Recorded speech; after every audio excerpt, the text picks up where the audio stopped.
listening to Belly Up Sports Podcast Network product.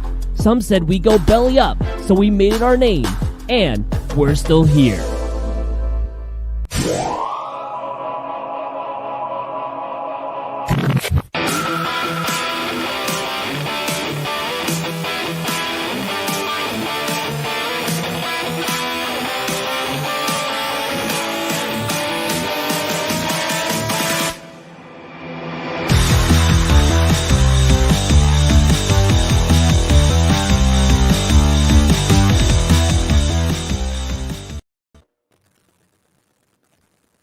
We're back to that again. All right, welcome back. It's Wednesday. It's 9:30 at night, and we're here to party.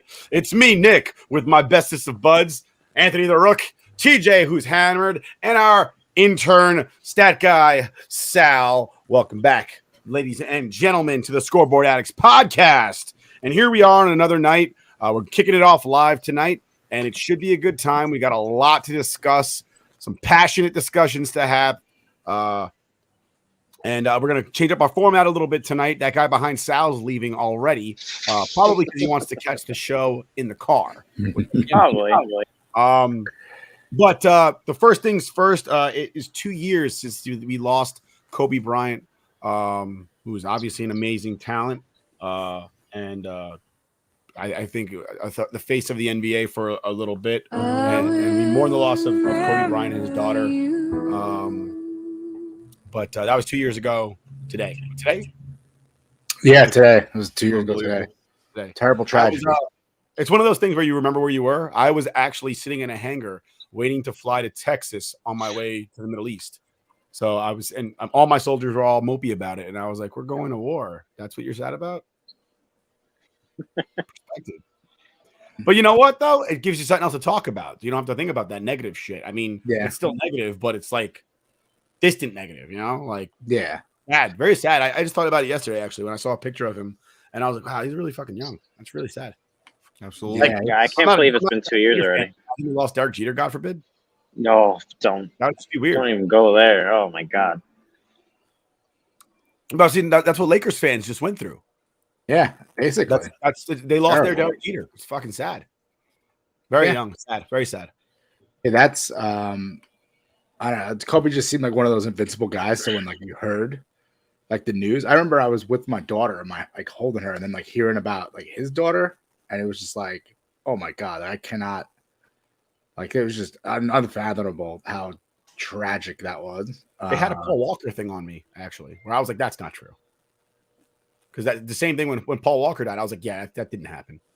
Yeah, no, that's how I felt. I was like, it just seemed very unbelievable when it. Yeah, I was like, Kobe's fine. He'll, this isn't true. This isn't, he's flopping. This is he'll be up in a second. Rumors, and then like when it wasn't, I was like, Jesus Christ, this is brutal.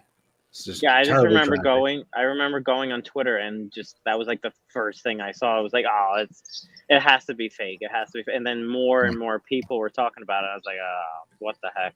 Yeah, exactly. It seemed like one of those fake things. Like, yeah, but unfortunately, it wasn't. And Kobe was great. I mean, obviously, we had the business going on. He had like great work ethic. Championship player. I think we were one of our greatest. One of the greatest in our generation of basketball. Absolutely. One of the greatest athletes. Absolutely. And you know what?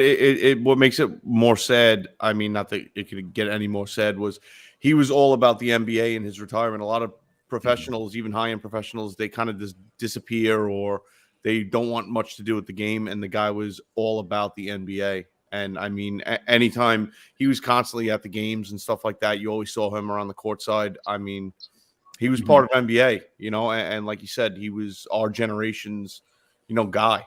And it's just that suddenly just be gone and just retired, had his whole life ahead of him. I mean, young guy, insane, absolutely insane.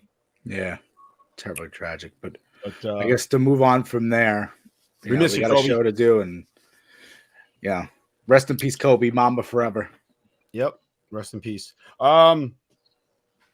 It's always an awkward segue when we do a sad piece to start. I never want to leave it because I feel it's like disrespectful to move on to anything else. I know it is. We should probably do the sad segments towards the end. But then do we really want to end it on a sad? That's true. Sad note, Kobe would want us to move on. All right. Yes, you would. Yeah, let's do the really happy ending. Yeah. So obviously the huge news this week is the MLB announced its 2022 Hall of Fame inductee, and it will be one player.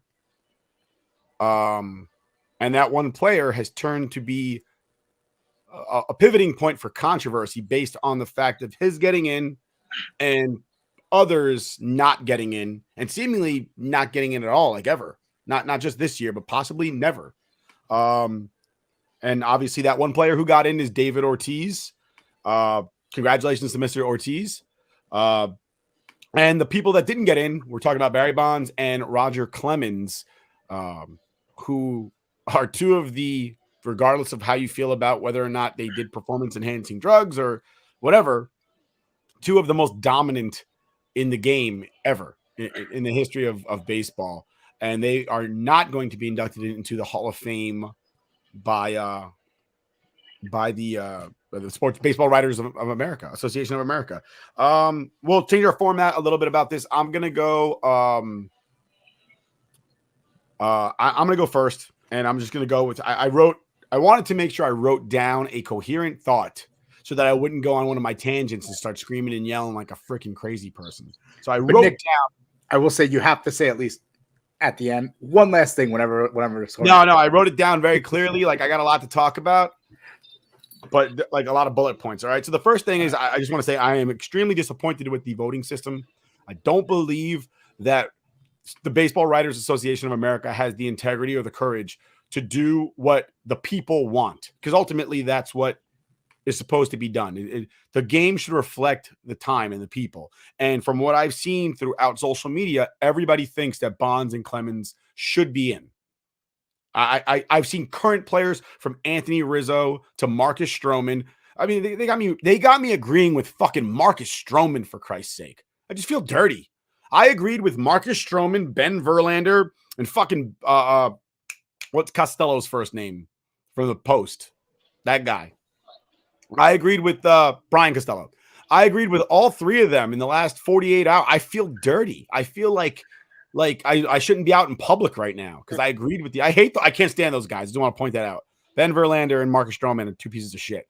All right. But I'm sitting there and I'm looking at even Anthony Rizzo, who's a stand-up guy throughout baseball. I don't think there's anybody in baseball that has anything negative to say about Anthony Rizzo. Even he was just like, I can't believe Barry Bonds and Roger Clemens aren't in the Hall of Fame. And in my head, all I could think was, he better be careful because the writers will keep him out when it's his turn because he went against them, because that's seemingly what they do. And I just want to throw some numbers at you guys, and these numbers are significant for one very important reason. All right. So 99.74, 99.32, 99.84, 98.79, 98.53, 95.13, 91.07, 93.38. Those are the percentages of personnel that voted that said the following players belong in the Hall of Fame.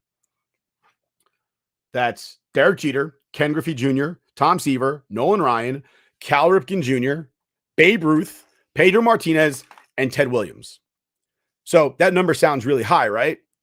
I want to meet the assholes that decided that one of any of those guys, he doesn't belong in the Hall of Fame, so I'm not going to vote for him. And that just should just tell you everything you need to know about writers electing anybody into any Hall of Fame that's not a writing Hall of Fame. All right? I really would love to meet the asshole that was sitting there going, Babe Ruth doesn't belong in the Hall of Fame. Like, I really do. Like I just so I could slap him really hard, like as hard as I, like into a coma, that his ancestors would feel it and go, wow, my progeny is fucking stupid. That hurt. Just who's sitting there going, Ted Williams, fuck that guy. He batted 400 and fought for his country in World War II. Nah, fuck him. Doesn't belong in the Hall of Fame. Like, who was that guy? But there's reporters that do that. There's somebody that walked out there and said, I'm not voting for Derek Jeter because I don't want him to have 100%. That is literally what we are dealing with these fucking asshole reporters. I just want to point out, I hate reporters. Reporters and politicians are number 1 and 2, and you can flip them back and forth as worst human beings that our country has to offer.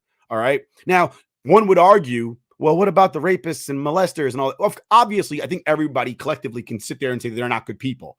But reporters and politicians masquerade like they are good people, and they're not. They're scum. They literally feed on the tragedy of the world. Okay.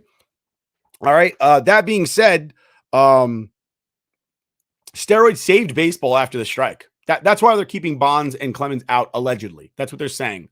All right. However, David Ortiz failed a drug test. He failed a drug test. He took steroids. All right. I don't give a fuck what anybody says. He was mediocre to bad on the Minnesota Twins. He gets to the Red Sox with Manny Ramirez, starts taking juice, and all of a sudden he can hit like magic. All right. Mind you, Minnesota wasn't a bad place to hit. So how do you go from hitting in Minnesota, the Homer Dome, to Fenway, which has one of the bigger right field areas in baseball, and all of a sudden you can hit better? That would be like you being left-handed going from Yankee Stadium to Citi Field, and all of a sudden you can crank out homers. It's just absolutely madness, all right? And the problem that I have is that steroids saved baseball after the 94 strike, and it made money for the players, for the owners, for the media outlets, and for the reporters. And then when everything went south, the media outlets and the reporters continued to make money off of articles that they were writing about the guys that already made them money. And now they're the same media outlets and the same reporters are saying, hey, remember all those millions you made me? Fuck you. You're not getting into the Hall of Fame. It's just absolutely ridiculous. And then again, of course, Bonds and Clemens never failed drug tests. Their accusations were based on people that were going to jail for selling drugs. I just want to point that out, that the guys that were testifying in Balco and Radimski or whatever his name is, they were going to jail. And the government was like, so tell us who you sold it to. I guarantee you they told them, oh, I sold it for my mom, my dad, my grandma, Barry Bonds, Mickey Mantle. I'm not going to jail now, right? We're really going to take the words of criminals over people who have never been in trouble before? It's not like in the mafia where one gangster, rats out another gangster. This is like a criminal who's going to go to jail talking about a regular guy that probably never got a speeding ticket in his life. And we're taking his word as the gospel truth because, of course, he's led his life up to that point, telling the truth and doing the right thing. That's why he was under arrest for being a criminal, right? And then, of course, A-Rod didn't make it in his first ballot. He failed the same amount of drug tests as David Ortiz. Matter of fact, they failed the same drug test together. You know what the difference was? Is that when A-Rod got caught, he came out and said, hey, guys, I'm sorry, I did it. It was me. And when Ortiz came out, he goes, this is our fucking city. Remember that? And they were like, oh, yeah, that was that guy. Cool. And they did nothing with it. He said that the New York Times lied about him because he played for Boston. Like the New York Times gives a fuck about baseball. Absolutely ridiculous.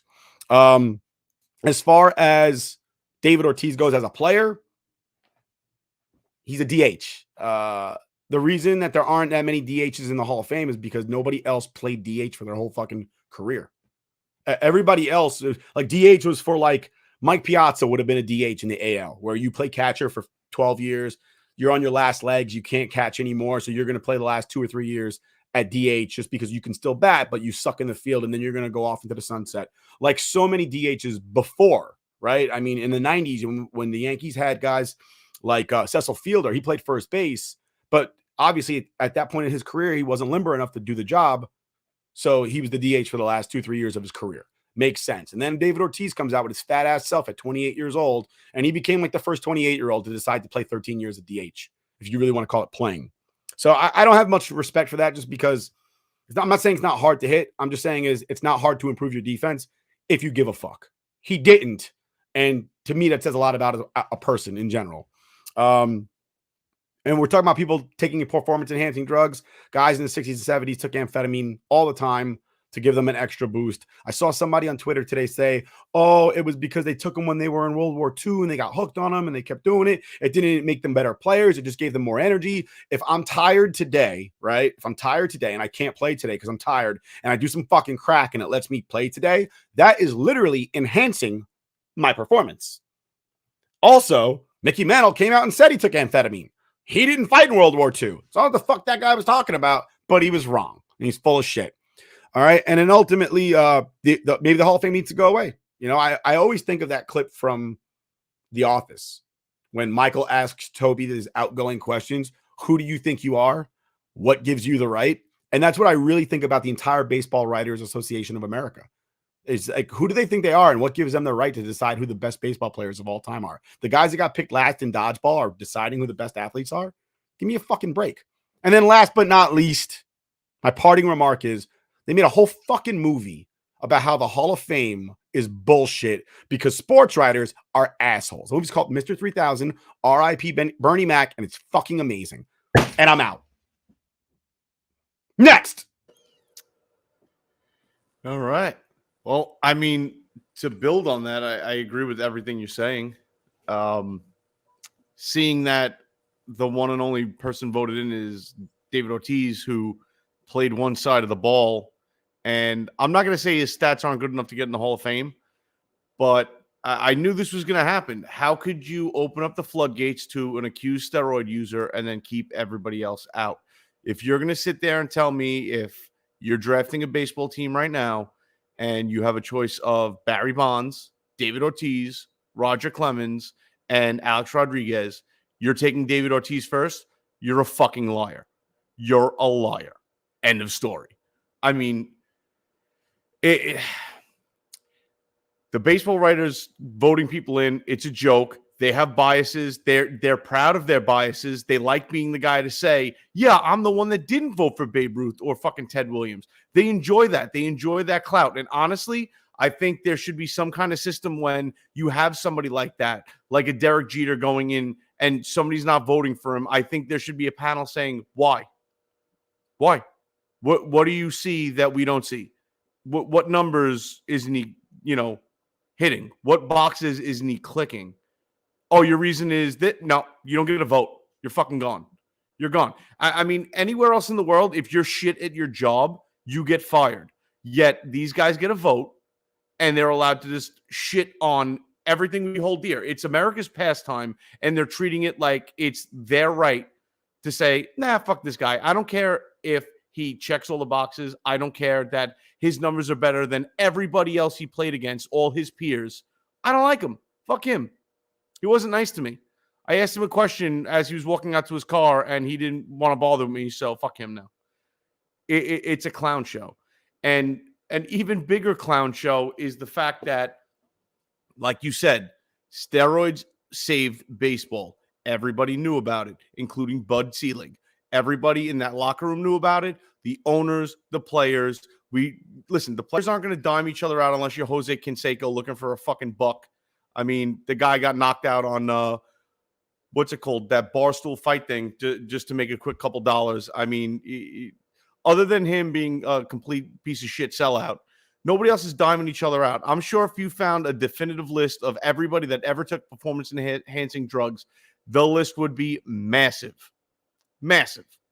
Okay? So, it's okay to make money for baseball. It's okay to save baseball after the lockout. It's okay to stack the owner's pockets nice and deep. It's okay that those guys are the reason why all these players are making big-time contracts now. Because if it wasn't for players like that, baseball might be dead right now. There might be 3 different leagues going right now claiming to be professional baseball. All right? The MLB was in the shit house, and the steroid era pulled them out and cleaned them off, and they were good to go. All right? And now you're going to look at somebody like Barry Bonds, who now can't get in the Hall of Fame unless he's voted in by, right. And I know what you said, but I can't hear you because Rook muted you. Offensive and childish. Let's just look real quick, just for fun. Barry Bonds is the most intentional walk player in MLB history. 688 intentional walks. And the guy is still the home run king, which means at least one at bat, if not most games, 2 at bats. He's not swinging at a ball. He's not getting a chance to hit. Steroids makes him a better hitter. Steroid gets him to what? Magically, that one pitch he gets to swing at a game, put it out of the park? I don't think so. Okay. The next person to be intentionally walked, number 2 on that list, is Albert Pujols at 315. He almost 3 times them. More than doubled that. The guy got walked constantly. Okay. He was a 3-time Silver Slugger before he bulked up and purportedly did juice. And you're going to tell me that guy's not a Hall of Famer? Get the fuck out of here. You're going to sit there and tell me that A-Rod got less votes than Gary Sheffield. Show me somebody that would put Gary Sheffield on the team before A-Rod. I'd point and laugh at that person. It's a joke. Like I said, if you were keeping all the steroid guys out, that's fine. And anybody that had even an inkling of being on that list, okay, whether it is, I mean, generally there's no proof. With Ortiz, he failed the same drug test as Alex Rodriguez, but of course that was just thrown out. They don't count, except the fact that, you know, MLB had a problem with A-Rod. A-Rod tried to fight it, probably stupidly after admitting it, but we just are allowed to forget the David Ortiz incident, right? It's all well and good to pretend that the same drug test that A-Rod failed and we threw him to the gutter like he wasn't the greatest shortstop of our generation. That's okay. David Ortiz gets a fucking pass. It's comical. It really is. You opened up the floodgates by letting Ortiz in, and now you're going to sit there and say that no one else deserves it. Nobody else deserves the pass. Now Roger Clemens and Barry Bonds don't have their shot to get voted in by, you know, the baseball writers' votes. It's silly. It completely puts a black eye on baseball and Cooperstown. At this point, I'm done with Cooperstown. It's a joke. It's essentially a popularity contest. You made it that way. You made your bed, lie in it. It's sad. When you go to Cooperstown and you're reading people inducted in the Hall of Fame and fucking Bud Selig is there, but Barry Bonds isn't, yeah, that place can burn down for all I fucking care. It's pathetic. But I'm done. I'm tapping out. I'm sick of this fucking conversation. Everybody knows it's a joke. And to continue on with this way of voting players in, it's just going to continue to make the Hall of Fame absolutely meaningless. Enjoy. I actually realized I shouldn't have muted Nick because he could have done a clap there for you. So, Nick, hit it. You're unmuted. There you go. That's what you need. I agreed with what TJ said. Yeah, I agree too. I mean, listen, the entire time that you guys have been speaking, I've just been sitting here nodding my head because I'm in agreement with you guys. You know, like you guys, we all share the same sentiment right now. And I think my least favorite thing right now is I'm going to target about is the hypocrisy of the entire thing of the voting process. Starting with David Ortiz, I have nothing against David Ortiz being in the Hall of Fame. I just don't believe he's a first ballot Hall of Famer. And I think people are like, well, what does it matter if he's going to get in the Hall of Fame eventually? Does it matter if it's first ballot? Does it matter if it's the 10th ballot? But it does matter because in the past, other players have had to wait their chance to get in because of one little hiccup. One example, guy who was a big DH, Edgar Martinez. He had to wait the full 10 years, his last year on the ballot, till he finally got in. Edgar Martinez doesn't have as many home runs as David Ortiz, and he doesn't have as many hits. David Ortiz did play 2 years longer than him. Obviously, the first couple of years for David Ortiz's career was not that great. And I think he only finished like 100, maybe 200 hits more than Edgar Martinez. So who's to say if Edgar Martinez has that 2 more years? They're probably close in hits. Anyway, Edgar Martinez was a career over 300 batter hitter, a batting average player at this point. Okay, so to compare them both, they're both DHs. I get that. But for Edgar Martinez to have to wait 10 years, because they always said, Baseball Writers America, that he's a DH. He didn't play both ways. He has to wait. He has to wait his turn. But David Ortiz, because he's friendly with the media and everyone loves him, he's like a media darling, he gets it in the first ballot. And I just don't get that. He was on the 2003 report. He was in the Mitchell report. People try to put doubt into that report and the test saying that there was issues with it or not everyone was named. But it doesn't matter. He was still named it. There was still an alleged abuse. There's an alleged abuse for Barry Bonds, an alleged abuse for Roger Clemens as well. So if the alleged abuse is there and you're going to start voting in alleged PED users, why do you start with David Ortiz? The numbers are not there. And one of the numbers we saw from this week, because we were talking about this all morning on Twitter. This is from PKels21 sent it to us, but it's actually originally from Kendall Baker on Twitter. David Ortiz's career OPB is 380 on base percentage. Barry Bonds' career on base percentage, if you turned all 762 of his home runs into outs, is 384.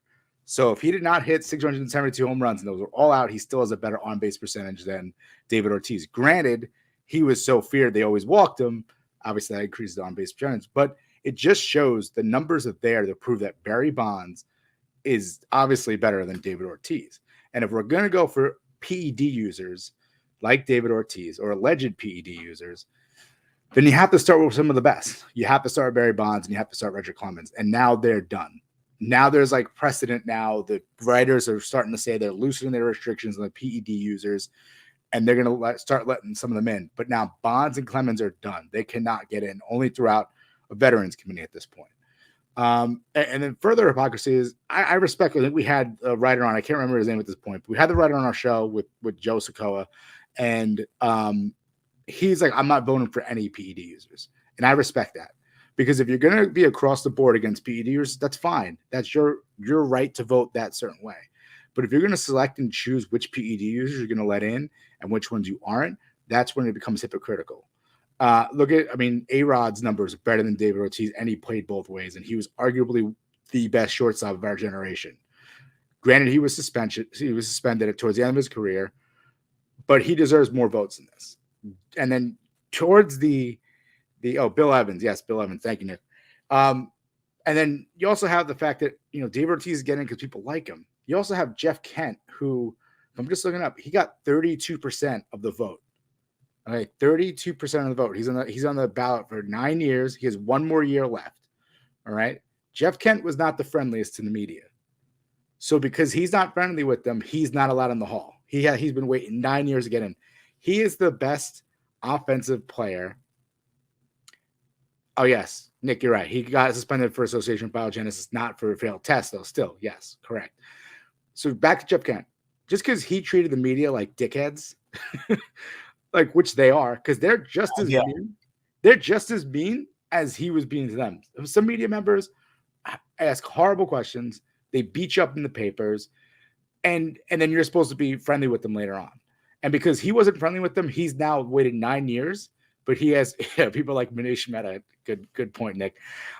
He's waited 9 years to get in, and he's the best offensive player at his position in second base, and he's not in the Hall of Fame. Like just right there, it's ridiculous. It's a travesty to baseball fans. And basically, the Baseball Writers of America just say we have the votes. We don't give a shit what the fans think. And baseball right now is on life support. Okay, we have a lockout going on right now. Billionaires versus millionaires, and the Baseball Writers of America think to themselves, what better way to save this sport than to ignore some of the greatest players in our history? And, you're pushing fans away. People like me, people will call it into the fan today on WFAN and saying, like, we don't want to watch baseball anymore. People who I love baseball. I'm concerned I don't want to watch it anymore. And I love the Yankees. I love watching baseball. But to me, the way the writers treat it, the way they treat themselves as a sport, they're killing their own sport. So for the players, I get why they want to get paid up front, because this may not be around for much longer. You're not getting new fans, and you're starting to lose your old ones. So baseball just shooting themselves in the foot one more time. And that's basically just the hypocrisy of the MLB, or the Baseball Writers of America Association, and their just the hypocrisy they have there. And then they're, basically fuck you to everyone who's a fan of the sport. And that's basically, just fed up with it. I guess it keeps happening over and over. And I guess we expect it to change, but why? I don't know why. So, the one thing I want to add is the fact that the MLB turned a blind eye to blatant cheating for their World Series championship. A blind eye to the pinnacle of the fucking sport. Said it was no big deal. If you gave me 10 fucking average baseball players and shot them up with steroids for a year, and 10 average baseball players and told them what fucking pitch was coming, I guarantee you the ones that know what pitch is coming are going to hit better than the people juiced. End of story. And they want us to forget that fucking happened. You want to put asterisks next to people's names for possible PED use, but not an asterisk next to that World Series? Go fuck yourself, MLB. Rook said basically. All right, Sal. What do you got, Sal? Yeah. The Hall of Fame voting is obviously broken. They need to change it. There needs to be a change. Maybe why not have like ex-players, retired players vote? Why are we relying on journalists and writers? Half of them are probably like 60, 70, 80 years old. Half of them probably. Why are we relying on them? It makes no sense. David Ortiz is a Hall of Famer. First ballot, absolutely not. I was stunned when I saw that he made it and Bonds and Clemens didn't. It's ridiculous. It really is. If I had a vote, I would have voted for Bonds and Clemens. I would have voted for them. I would have voted for A-Rod. Maybe I would have voted for Jeff Kent. But the fact that I'm looking at the results right now, the fact that Billy Wagner, Todd Helton, Andrew Jones, and Gary Sheffield have more votes than A-Rod is ridiculous. It's absolutely ridiculous. You're going to tell me that Todd Helton, playing for the Colorado Rockies, got more votes than Alex Rodriguez, who played for the New York Yankees. I get obviously the suspicion of steroids and all that, but you can't have Billy Wagner and Todd Helton above Alex Rodriguez. It's absolutely ridiculous. Alex Rodriguez, David Ortiz, Barry Bonds, and Roger Clemens made baseball more money than half of these guys combined on this ballot, and they're not going to be in the Hall of Fame. Well, David Ortiz is, but Roger Clemens, Bonds, A-Rod, they're not in the Hall of Fame. That's ridiculous. It's ridiculous. They made baseball so much money, but you're not going to put them in the Hall of Fame. How much money did guys like Todd Helton and Billy Wagner make MLB? Nothing. Absolutely nothing. It's ridiculous. I will say also, that's all I gotta say. Yeah, AJ Przinsky also got 2 votes. Those 2 voters should be gone. You cannot justify voting AJ Przinsky into the Hall of Fame. 2 voters done. You should kick out. I don't know if this is fact or mythos, but I'm pretty sure Billy Wagner broke his right arm so badly skateboarding that he learned to pitch lefty. Correct. And he had an amazing career doing it. That alone should get him into the Hall of Fame, that he is not left-handed and put up numbers like that left-handed, because he is not left-handed. He's right-handed, and he broke his arm and changed. Like, just incredible. And again, I just want to clarify. I'm not saying that David Ortiz doesn't belong in the Hall of Fame. I know I went hard on the guy. I'm just saying he don't belong there before Jeff Kent, Barry Bonds, Roger Clemens, Alex Rodriguez, or Manny Ramirez, or Gary Sheffield. He doesn't belong there before any of those guys. He really doesn't. I'm okay with him getting in, but not before those guys get the honor. And again, I said it on Twitter. I get the whole, hey, there's steroid suspicion, but he's involved in that steroid suspicion as well. If you were going to put somebody who had suspicion of steroids in, you picked the worst of all the guys with suspicion hanging over their head. If you're going to open up the floodgates, you open it up with Barry Bonds. End of story. Yeah. I mean, it would be like if they were best. If they were going to put the first black guy into the Hall of Fame, and they picked the worst black player ever. Like, they put Juan Pierre in first before Jackie Robinson. I'm like, are you kidding me? Like, it just seems ridiculous. And then just to clarify the A-Rod thing, A-Rod did not get suspended for baseball for failing a drug test. He got suspended for going to Biogenesis and his name being on a piece of paper. He never failed a drug test. His mistake was being honest when Sports Illustrated broke that article. Because if he would have just came out and sued them for libel, he'd have been all right. Because apparently that's what happened with David Ortiz. Didn't even sue anybody. He just said they're lying, and the media was like, "Okay, cool." Well, they loved him. They believe anything you. David Ortiz says. We believe you because this is our fucking city. That's what he said. He's like, "This is the." Yeah, he went back to his Boston Marathon speech, and they were like, "Oh, this is that guy." Yeah, he didn't take steroids. Yeah. But you know what's funny? Look how fat he is. Is the just that's not a steroid body. That's a platano body. Dude, the total lack of evidence that is just you condemn people on suspicion. I mean, you had Roger Clemens on the stand saying that he didn't do steroids, and if there was even a shred of credible evidence, he would have been brought up for perjury. And there's not. And then just the last thing to close my thoughts on the whole process is, if they're so hard on cheaters, right? Cheating is bad, right? I can't understand how somebody like Phil Niekro is in the Hall of Fame, because there's literally video of him getting patted down by an umpire, and he pulls out his pockets and a file flips out of his pocket. That was the biggest file I've ever seen in my life. Okay, like we literally caught him cheating in a game. Okay, so I don't understand how you could sit there and go, well, he only cheated that one day. Bullshit. You think he learned how to scuff a ball that day? Just that day. Like, That's are we true. serious right now? Yeah. Like, who do you think I am, a gullah bull or even a gullah calf? It's funny with pitchers how it's almost like part of the game. How if you can get away with it, do it. If you can load up the ball, do it. It's not cheating unless you get caught. You know what I mean? It's almost in your nose. Get that going. Get the snot going. I mean, but it's pretty much accepted as pitchers will try to get away with shit. At least back then, not as much today, because listen, everything is in HD. I mean, what's his name that tried to get away with the pine tar on his neck? Michael Pineda. Pineda. No, I'm just black, man. That's my skin color. It's like, nah, dude, try again. No one's that black. Maybe Rondell White. But it's almost like there's levels of cheating that are accepted, but others that are just like, oh, absolutely not. You can't do that. And again, you're accepting pretty much cheating your way to a World Series victory, but taking any sort of PEDs is I forget who it was. Years ago when creatine first hit the market as the big pre-workout workout supplement. And if you took too much, you'd pop hot as a banned substance, and somebody got suspended. I want to say it was Mark McGwire. I don't know if it was Mark McGwire. He said it was creatine, and really it was androstenedione.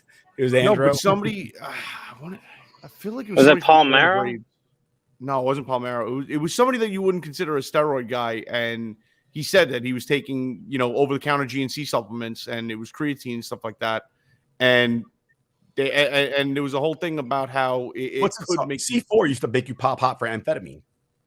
I still take C4, really? Oh no, they changed the formula. If you read this, if you look at an old can of C4, if you look at the old can of C4, it says will make you pop hot for amphetamine on the old can. Because when I was a young soldier, they had it up in all the buildings, like, do not drink this stuff. You will fail your drug test, and there is no defense. And they took the label and they flattened it out and they blew it up big. And they were like, if you buy this at the exchange and you fail a drug test, you'll be kicked out for doing amphetamine. Well, I know that our viewer Doc says that, personally speaking, for him, it's all or nothing on steroid guys. Which absolutely, I agree. That's great. I think that's where we all stand right now. Thank you, Doc. Thank you, Doc. We appreciate the watch again, the viewing. He came talk to us last time when it came to we did Hall of Fame discussion as well. So shout out Doc, good guy. But yeah, I agree with him. All or nothing. You're gonna put one in, put them all in, or no one in. And that's where I was going with my point with the hypocrisy of it. It's either all or nothing. If you're against it across the board, good for you. I'm fine with that. But if you're gonna be, I'm gonna pick which PED guys I like and put them in, that's where the problem comes in. So by the way, Jeff Kent is Mr. 3000, but in like real life. Yeah. Where he's a total jerk, and they're just like, any reason to keep him out. But I think we're done talking about baseball. I'm done with it at least. Anybody else have closing remarks about it? Nah, I think we pretty much beat that to a dead horse. We did. Bury it. So we're moving on to the divisional round of the NFL playoffs. Crazy divisional round weekend. A lot of good games. It made up for the weekend ever. Football. It made up for the wild card, the wild card, super bad wild card weekend. So, so the divisional round, obviously, a lot of good matchups, a lot of good games. I'm going to look to Rook because he's got one of the team's jerseys on. I think he has one jersey for every team. He's prepared for any type of Super Bowl win. I just love football. I'm a football guy. I'm a football guy's guy. I love football. I have tons of random football jerseys. So Nick makes fun of me for it, but I have a ton of random football jerseys. Whose jersey is that? Lions, Rams. What's that? Whose jersey is that? It's actually a Todd Gurley. I got it for the Super Bowl a couple years ago against the Patriots. Fucking I got it for the Super Bowl. But no, I'm not. Dude, he's a wagon. He's a wagon guy. He's the guy that Eli Manning jersey the night of the Super Bowl at Modell's. No, I didn't. That's not true. That's not true. That's a lie. That's such a lie. That's right. His mom wouldn't let Anyway, him out the next day. let's start with the Bengals Titans. Your boy starter, Joey B. You've always been a Joe Burrow fan because you've been an LSU fan for years. Joey Football. That's what they call him. It was Joey Football. I made it up. It'll catch on eventually. So the appetizer to this great weekend was the Bengals Titans game, which was incredible. Ryan Tannehill just doing the damn thing. 3 interceptions basically is what cost him the game. You had a interception with 20 seconds left. Joe Burrow makes a nice play to Jamar Chase. They get in field goal range, and McPherson. I guess they're calling him. They call him Big Mac. No, not Big Mac. What's his nickname? He has some sort of nickname. Sal, look it up. Something Mac. But basically, he's warming up. He looks to the placeholder and just goes, "I guess we're going to the AFC Championship." That's stones, man. That is stones. Just get up there, kick that shot. And he actually started celebrating, looking away while that ball was going through the uprights. So that was a great start to the weekend. Great game. Shooter. Like baseball, when you know you're gonna hit a home run and you know it, and you look in the dugout and you're like, I just cranked that one. Yeah, he basically looked at the placeholder and was just like that's it. We're going. Like it was halfway through. It wasn't even through the uprights yet. I mean, that was good. Good defense. Joe Burrow got sacked 9 times. That offensive line for the Bengals is probably gonna have trouble next week again. Just him getting beat up and just getting up and playing hard in that game. It was just a fun game. I don't know what your takes on it, but any takes on the Bengals Titans? I'm not gonna lie, I missed the entire weekend doing family stuff. Oh, really? I caught the highlights. I picked Shooter McPherson. That's actually kind of funny. What's that? He said Shooter McPherson. Sal says instead of Shooter McGavin. Instead of that's cute. I did 50-50 this weekend. I picked 50% of the winners because the Bucks and the Rams lost. Did. I'm sorry, not the Rams. The Bucks and the Packers lost. The Packers, yeah. I think we all won 50-50 because I had Packers and Bucks too. I'm sorry, I had the Packers and Rams. I had the Bills though. I had Packers and Bills. Shit. So moving on to the next game. Talking about Packers. I don't have any take, but talking about the Bills as we're saying Bills. Yeah, I did catch the end of that game. And I think the end of that game is the most important part of that game. We want to save it till we get to it. Let's save it till we get to it. I was going to go by each game. So next I was going to do Packers-Niners, which I don't know if anyone watched that one. That was just I did watch it. Game. I did watch it. I watched it. You watched that one, right? Oh, I was at a restaurant on Staten Island. Yeah, it was snow football, hard-nosed football. I mean, it didn't look like the 49ers were even going to win that game at one point. It didn't seem like they were even going to be able to score even a field goal. And then next, it was a blocked field goal, yeah. And then they blocked the field goal at the half on the Packers, and then they did a block punt for the quick touchdown to tie the game at 10. And then Aaron Rodgers. I mean, I don't know what it is when he gets to the postseason. It's horrible. It's just he's not Aaron Rodgers anymore. It's like it just once the calendar turns the page, it's like it's done. They're number 1 seed again. Fans are sitting there watching their team. It's not that great of a game. Low scoring, a lot of defense. 0 degree. Freezing their ass off in the snow, and then they're just stunned when they see the punt block. So the special teams of the Packers screwed them. The block field goal at the half, which would have been 3 points extra there. They'd have been up 10-3 at that point, I think. They would have been up 10-3 at the half instead of 7-3. Then you have the block punt, which leads to the touchdown, which ties the game. And then on the final play of the game, it may not have mattered because the kick was going in anyway, but they only put 10 guys out on the to block the field goal at that point, which is like you're kind of shooting yourself in the foot there. I mean, the special teams coach should be fired at that point.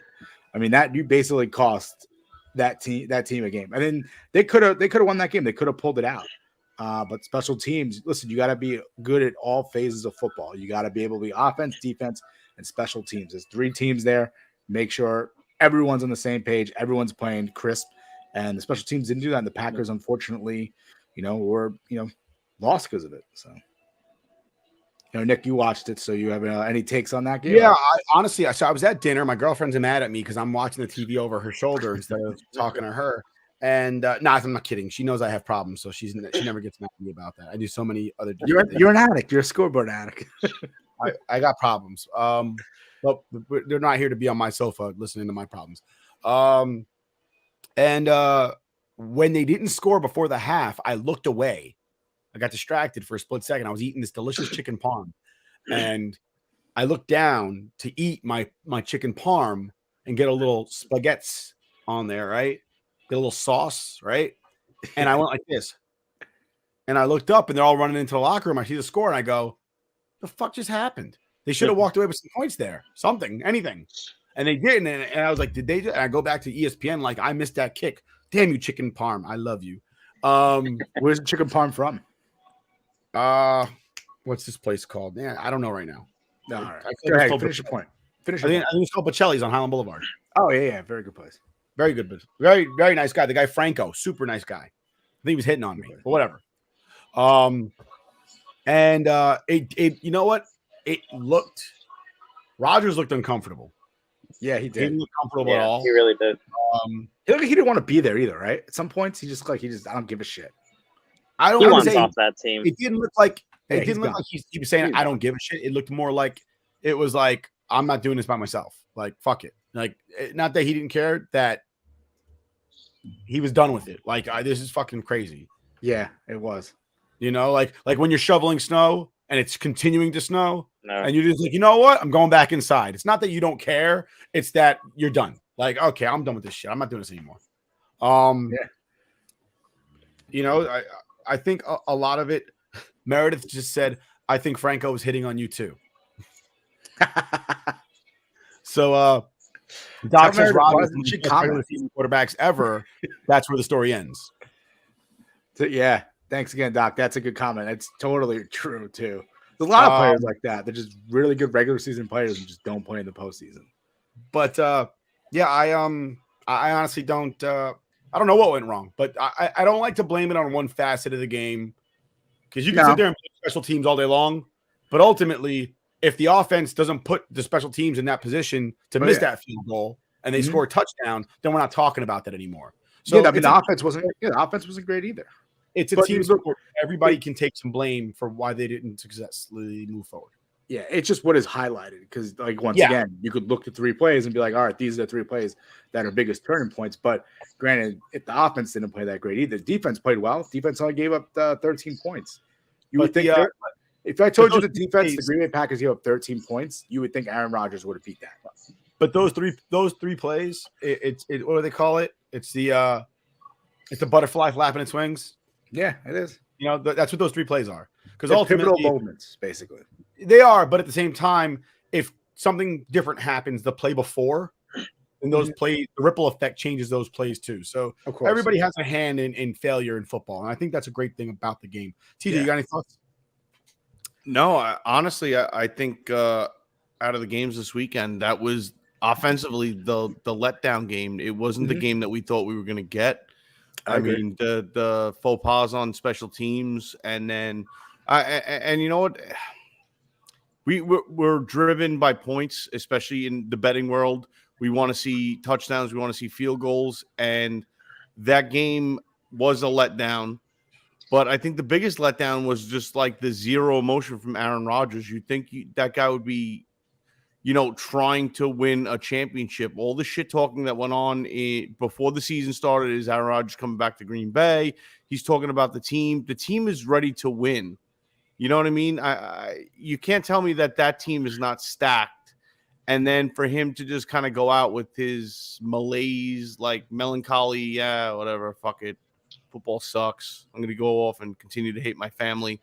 I don't know. It was like it left a lot to be wanted out of that game. I mean, I don't know. I thought Green Bay was going to go full steam, but like you said, it seems that Aaron Rodgers doesn't show up to the playoffs or doesn't show up enough. Yeah. And again, the game of the weekend was clearly KC and the Bills, and that's what you want to see. And you would have thought you'd get that kind of scoring out of the Green Bay Packers, and it wasn't there. Yeah, I agree. And so moving on from that, I think we already beat up the Packers-Niners game, but good for the Niners. They're playing with house money right now, NFC Championship. No one expecting to be there. But moving on to the Rams, the other half of the NFC Championship, Rams versus the Bucks. Rams had to have flashes. of the Falcons at that point. Oh, yeah. 27-3. Oh yeah.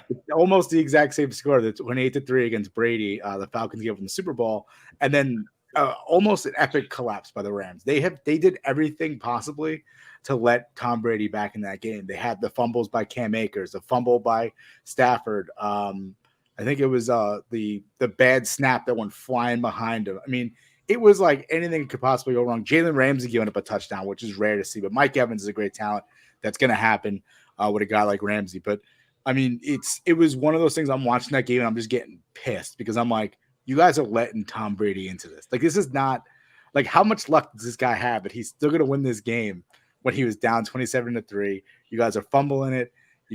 Don't hold on to the ball. The snaps are going behind you. And I'm like, what are you doing? Just take care of it.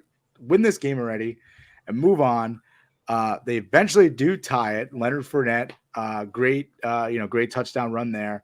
And then, inexplicably, I guess it was a man-on-man coverage on Cooper Kupp. No help over the top. And he just burns the defender, and they get right into field goal range. And once again, a game ends. The third straight game in the divisional round with a game-ending field goal. And that was just, another great game, another great classic. And like I said, just each game ended on the final play of the game. So, I mean, that was another great game. But what were you guys' takes away from the Rams Bucks, and what do you guys see for next week for the NFC Championship? My take is Tampa Bay got Todd Bowles. Okay, Todd Bowles sucked as a Jets head coach. Okay, goes to Tampa and is defense to the greatest quarterback of all time. So do you really have to do much? Because clearly the defense didn't do much this fucking weekend. And that's what happened. Tom Brady couldn't outscore the other team, and they lost. Yeah, you know what? The GOAT put a charge on at the end. Of course. Made it interesting. Okay? And that's what he's going to do because he's the fucking GOAT. But defensively, I mean, Todd Bowles might be the most useless fucking coordinator or coach of anything that continues to get fucking jobs in the league. He was awful with the Jets. He was fucking absolutely clueless with the Jets offensively. And it seems that his specialty defense, it's worthless. So, you know what? I don't want to say I'm happy because I'm not one of those misery loves company type of people. But it's what did you expect? No, it's not happy. It's justice. Yeah. That's what you get. It was embarrassing. You cannot go think you're just going to score your way through the playoffs and not play any fucking defense or have any type of answer. Like it's just they just sat back and watched almost. Yeah, I watched that game and I thought I caught the highlights of that game because I was out skating with my my nephew, but I threw out my back because I'm old. Were you wearing Jenkos? I was not. It was ice skates. I wear Jenkos on ice skates. Ice skating. I thought you said skating. I did. I was ice skating. What difference? I know, but I didn't know you said ice skating. I wasn't a rollerblading guy. Anyway, Yeah, but he was wearing the figure skates with the little teeth on the front. I was wearing my Bowers that I got with you. Oh, okay, Double fair blades. enough. Oh No. shit! No, they got these cool things though that you could put like training wheels for kids now. You strap to their skate. That's what my I'm just nephew. busting your balls. I can't skate at all, so I'd probably bust my ass. I need that training wheel stuff.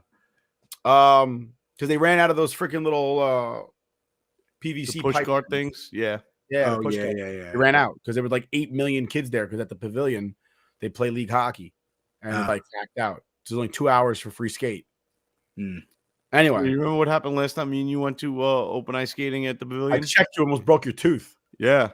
Because you don't know how to stop. Luis Mendoza over here. That's racist. It might be, but neither one of you know how to stop.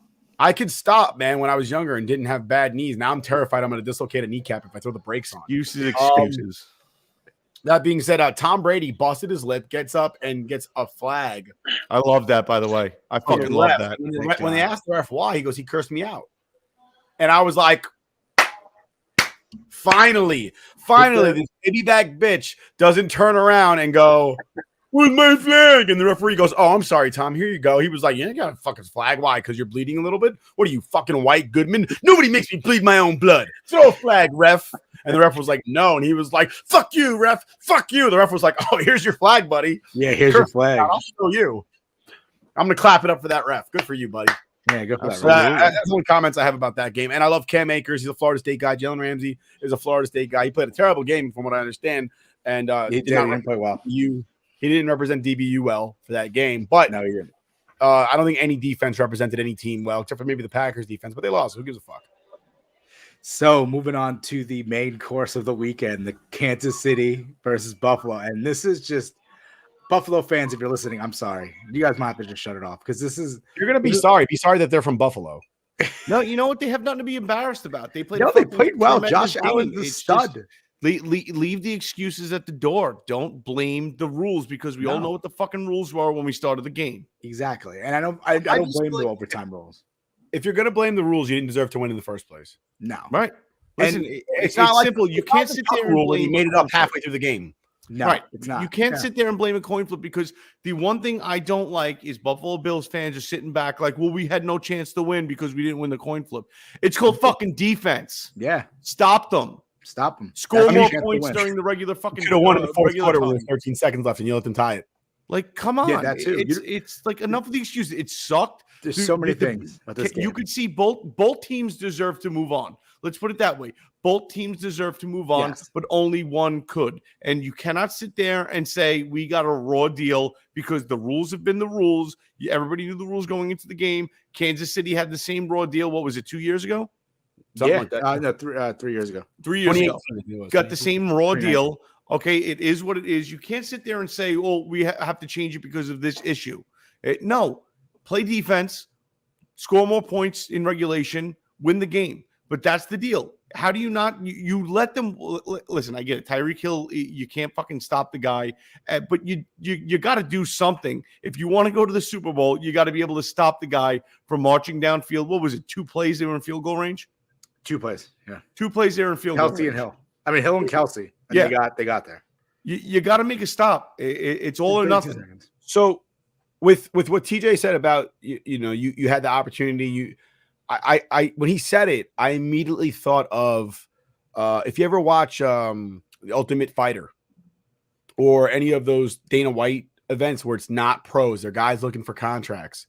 Mm-hmm. They always say if you go to the judges, you're risking a loss. So you better win in regulation. Because if you don't knock the guy out, if you don't make him tap out, make him submit, whatever you're going to put him to sleep, then you're running the risk of the judge going, I don't agree with you. And you're putting the win in somebody else's hands.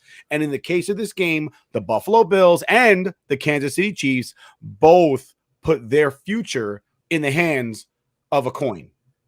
Yeah. And the problem I'm having is that, like TJ said, everybody knew the rules. One bite, everybody knows the rules. I hate that guy. Dave Portnoy's the man. I fucking hate him because he goes, one bite, everybody knows the rules. I know. That's part of the joke. 55 fucking bites. Okay. And he's from Boston. What does he know about pizza? He ate a fucking pizza from fucking Nacho, like Taco Bell or some shit. He ate a fucking Cheez-It pizza. It was like the crust was made out of Cheez-Its or something like that. Yeah. Don't get me started. I don't want to talk about this. No, time out. You got to give the guy credit where credit is due. When they were filming, I forget what pizza place it was, but they started filming a review. And as he's standing at the doorway of this place, that's literally, he's about to put them on the map. You can hate him. You could love him. Whatever you want. Barstool and Dave Portnoy puts places on the map. And the next day, you're going to have people lined up around the fucking corner to try your pizza. Okay, and as they're filming this review, somebody from the pizza place walks out and goes, "You can't film here." Tells him to leave. He goes, "What?" He goes, "Yeah, you have to leave." He goes, "Fuck it, you get a 0," and he threw the pizza out. It's like, how dumb of a fucking business decision can you make, you asshole? Is that what pizzeria was that? I think he went back to that place. Didn't he go back after? I'm not sure. All I know is I saw that and I was like, "What an asshole! You failed business school right there." But the Bills put their future in the hands of a coin. They could have just won. They could have played defense. Yeah. And then the other question is, well, the Bills need to get their hand on the ball. All right, so the Chiefs get the ball to start. They run it down the Bills' mouths and they score a touchdown. Let's say we give the ball back to the Bills. They run it down the Chiefs' mouths. They score, but now they know they can go for 2 and win it all when the Chiefs didn't know they could do or didn't think they had to do that. Mm-hmm. All right. So now that's not unfair. Or they run it down, they get the 7. So now we give the ball back to the Chiefs, and they run it down the Bills' mouths, and Bills fans are bitching that they didn't get the ball 2 times. So what is the right answer? The right answer is don't go to the fucking coin toss in the postseason. That's the right answer, all right? So here's my defense, take. play some fucking defense or play special teams to stop somebody on a kick return, and we don't have these problems. So here's my take on this with the overtime rules. 3 years ago, Kansas City lost to the Patriots, went to overtime. Patriots won the coin toss. They kick a field goal. When it was a field goal, that's frustrating because it's like we did get a stop, but they were close enough to kick 3 points, not beat us by getting a touchdown. We got a stop, and they kicked it. They got to midfield. Yeah, they would get to like midfield. You can kick a 67-yard field goal. Yeah, but it'd be frustrating though. So I got that. Then they change it. Kansas City actually was one of the proponents to make sure that both teams got the ball, no matter what, and it got shot down. So instead, Those are one of the teams that shot it down. Was that? The Bills were one of the teams that shot it down. Well, yeah, a lot of teams shot it down, and then now they're paying for it. But so then the rule they came up with was that this is what we're going to do. If you kick a field goal, you get the ball back. If you score a touchdown, game's over. So that's the rule right now, and I think that's a better rule than just the field goal. And I think it's pretty fair. I have no issue with it. A lot of people do because they're like, well, we didn't get a chance to see Josh Allen get to sling it in overtime, but we saw plenty of scoring in the last 2 minutes. I know we all love scoring. Everyone wants to keep the game going. 28 points. There was 25 points in the final 2 minutes. It was constantly like, all right, well, the Bills just scored a touchdown, take the lead, but they put too much time on the clock for Mahomes. Then Mahomes scored. Well, you scored too quick. There's too much time for the Bills. And then somehow, in some way, 13 seconds with 2 timeouts. I'm thinking to myself, that might be too much time for Mahomes to kick a field goal. And obviously it was. So another mistake the Bills make there is instead of kicking it as a squib kick, a couple seconds tick off the clock, they kick it into the end zone to touchback. No time comes off the clock.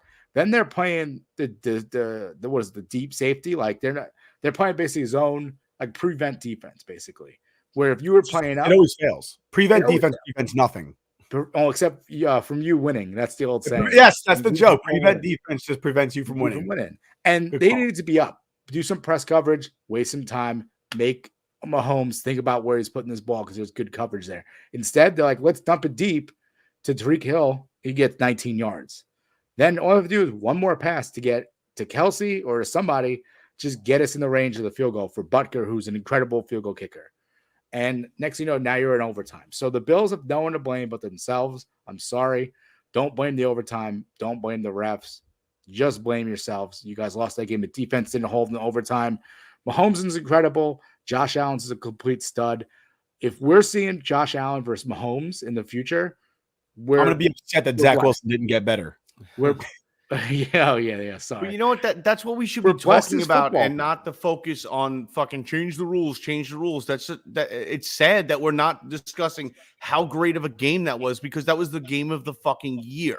Yeah, it was. If you got 100%. A Super Bowl like that, everybody would be losing their fucking minds. I agree. Josh Allen threw 9 touchdowns for no interceptions. I think some Bills fan was talking to me this, but that's the first time. That's the first time it's happened since Joe Flacco did that, and Joe Flacco won a Super Bowl. So he played 4 games. Josh Allen played 2, and he did 9 touchdowns, 0 interceptions. Do you understand how much money you could have made the last 2 minutes just constantly betting the over on the live fucking line? Yeah. Like, seriously. Over. Yeah, just over. Yeah. No, we're not done. Over again. It was a fun game. Listen, that was a lot of fun. I kept thinking, I was like, oh, this game's almost over. And it felt like 30, 40 minutes or an hour. It just kept going on. It was great. Insane. Neither team was incredible. Embarrassed about that was the game of the fucking year. No, end of story. Stop with the excuses and the overtime rules bullshit, and just run with it, because every situation that people have talked about on how to change the rules is just more or less you're just asking for more of a problem and more of a controversy.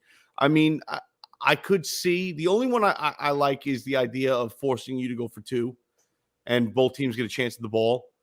But again, is that really what we're going to settle on? Is if a team has a better 2-point conversion schematic or setup or play in hand?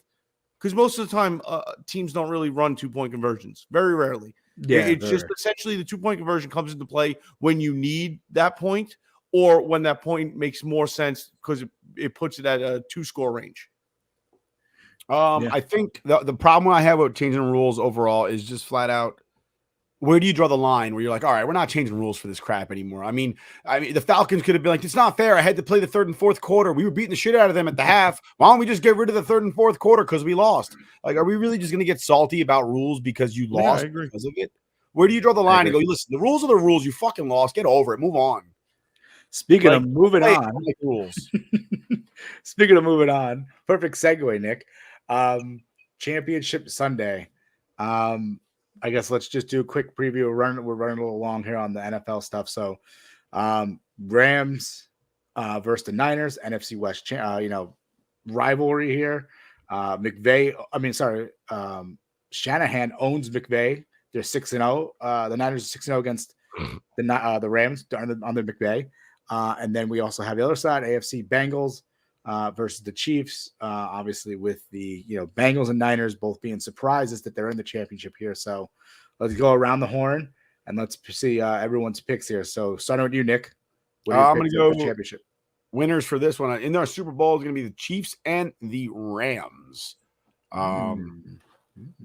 Interesting. I like to think of that as like the Battle of Kansas, right? St. Louis versus Kansas City. Battle of Missouri. Oh, yeah, that's true. They used to be in St. Louis. Yeah. So I think that's what it's going to end up being. I don't think Jimmy Garoppolo is healthy. I don't think he's that good, even if he was healthy. I mean, neither was Eli Manning. He has 2 Super Bowls. So I mean, whoa, watch him out. Let's not. I'm not getting into this debate. I'm not getting into this debate. It's not a debate. It's a fact. Don't get me into this. Don't try to pull me into the gutters with you. Ding. I'm a master debater. Wait, just so everyone knows, the Rams, SoFi Stadium, which is the Rams play there, right? Yes. Or is that so? The Rams. This would be if the Rams win. This would be the second consecutive Super Bowl that we have a home team playing in the Super Bowl because the Bucs were home last year. I like that. I really do. I love that actually. Because the fucking Jets and the Giants couldn't make it to MetLife, those sons of bitches. Yeah. Well, it snowed that weekend anyway. DJ, what's your pick? You know what? I'm actually going to agree with Nick. I think the Rams are finally going to get their redemption on the 49ers. I like that. I like the Rams Chiefs. All right, Sal. Yeah, I'm with them. Rams and Chiefs, definitely. All right. I just don't. Jimmy G. I don't know. He's just like you say. He's not that good. I don't trust him, and he's not that good. And he beat Aaron Rodgers, who never wins in the playoffs anyway. Rams. That's my pick. Bengals, Rams. Out of the contrarian. I do believe the Rams will.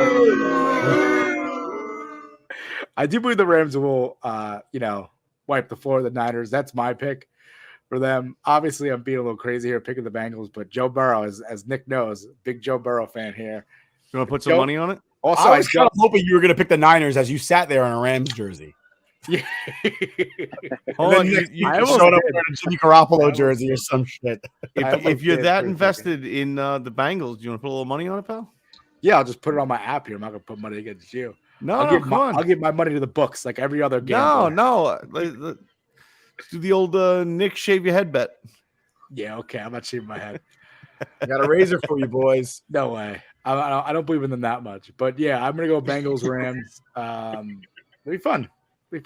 Fun Super Bowl. Right. I just don't want to see Jackson Mahomes twerking during the Super Bowl. Please. I agree. They should ban him. Ban him from the Super Bowl. I'm sorry. Can we all the Super Bowl? They should ban him from life. He should be candidate number 1 to try to fucking colonize Mars. Get him the fuck off the planet. Patrick Mahomes, I think we can all agree, must be some sort of saint with the tolerance that he has for his wife and his brother. Both of them, just by looking at them, I can tell they are annoying. Like, did you see the? I tweeted something about it. If you're looking at somebody and you know what their personality is without them actually having to say anything. Yeah. I was like, I saw a picture of her as a teenager, like as maybe a preteen, and she looked annoying in that picture. And I was like, Jesus. I was like, this woman, like, this man must have the tolerance of a freaking God. God blessed him with, like, he's got he puts up with a lot of bullshit because his little brother and his wife or girlfriend, whatever she is, they must be the 2 most annoying human beings walking in America right now. The only person or people, I should say, that I hate on this planet more than Jackson Mahomes are the people that actually fucking follow him on social media and give this kid clout. You're Leave fucking Sal's generation alone. You're fucking stupid. I ain't following him. Never. Seriously, like what? Honestly, if you were watching like fucking snuff videos and Teletubbies and just like fucking car crashes and I don't know what the fuck else is stupid and you shouldn't be watching, that's all more acceptable than watching this moron dance in stupid situations. Like I'm just hoping one day he rolls an ankle and falls down a fucking flight of stairs. I think we're spending too much time on Jackson Mahomes. Moving on, TJ. Can we revisit real quick? I just want to know how we got from football to snuff films and Teletubbies. I don't know, but let's keep TJ rolling because we got the New York Rangers who are also rolling right now. Fucking A. I'm excited. Are you excited? I'm excited. Dude, excited, you know what? I was happy. I was happy after we rolled through the Coyotes. You know, put up 7 fucking goals. Amazing. But to get that shootout victory against the Kings, finally doing it against teams that are going to be there in the playoffs, okay, teams that matter, and showing that you could win.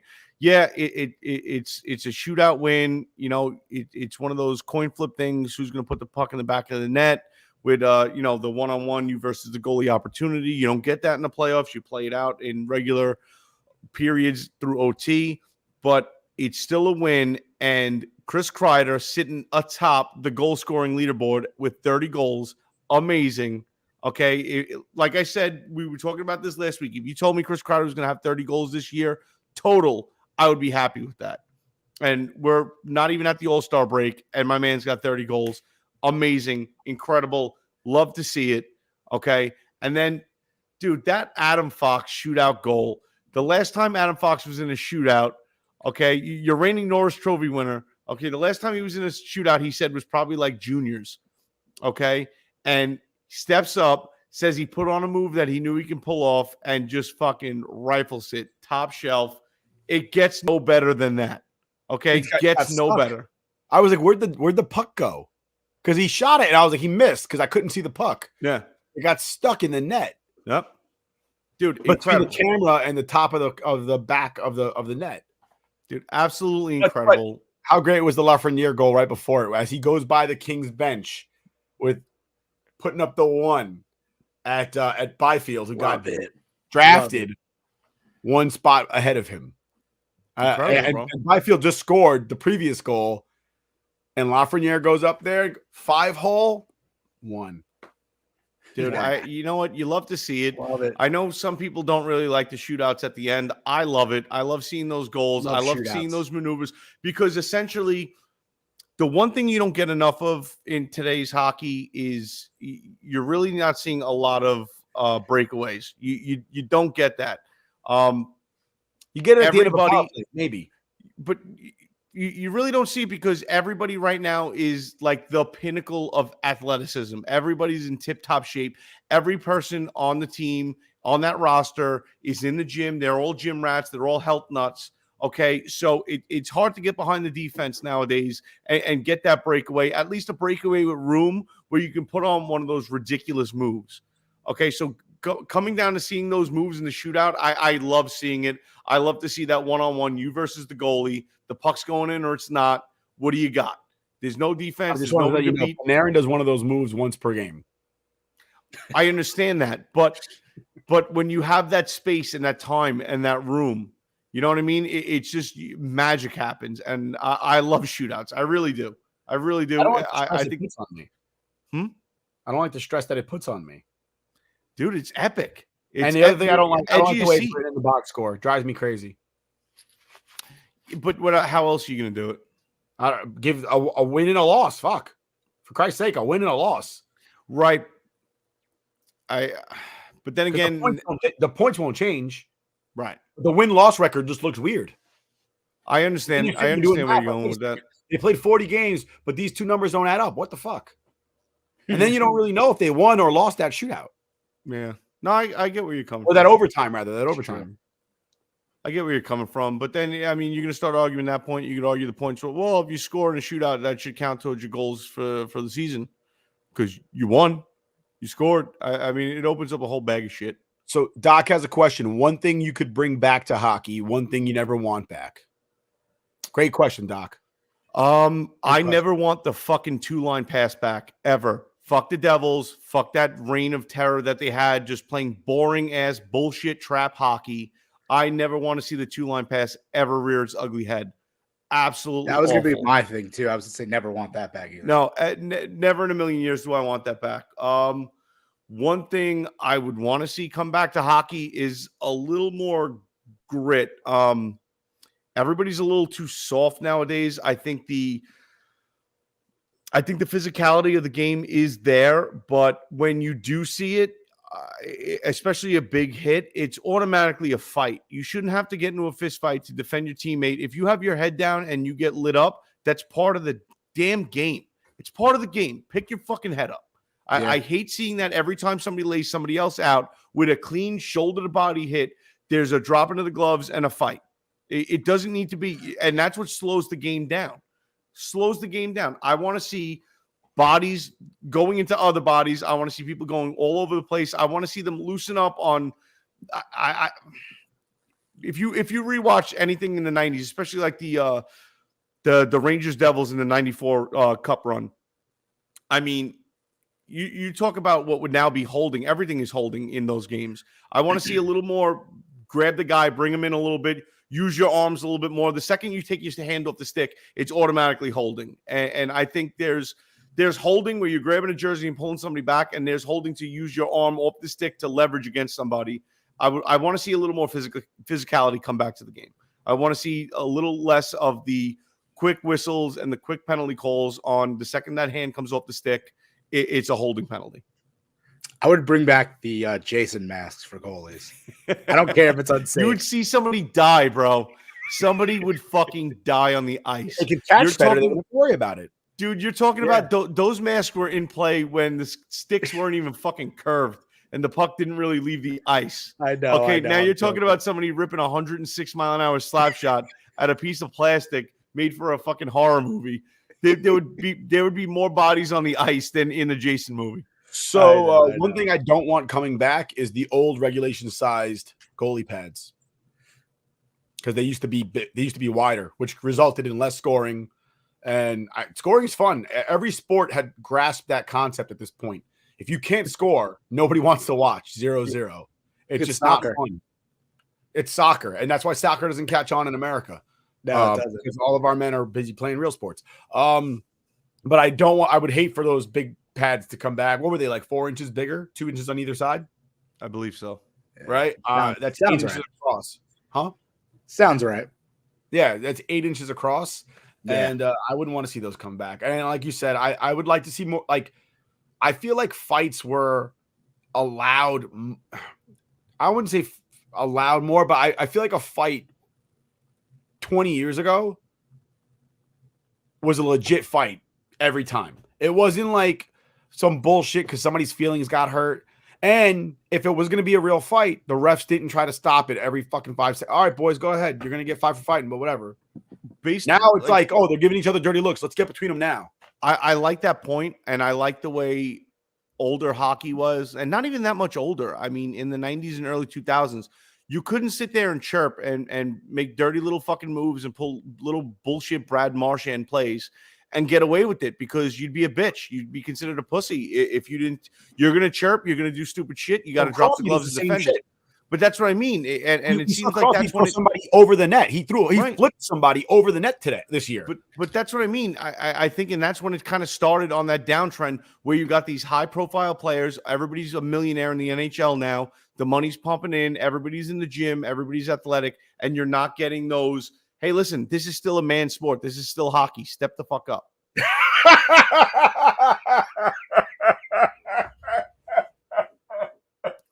What did I miss? You guys didn't see that just now?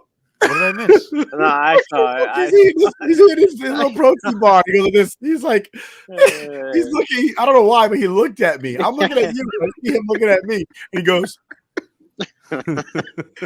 he's trying to eat it real low key.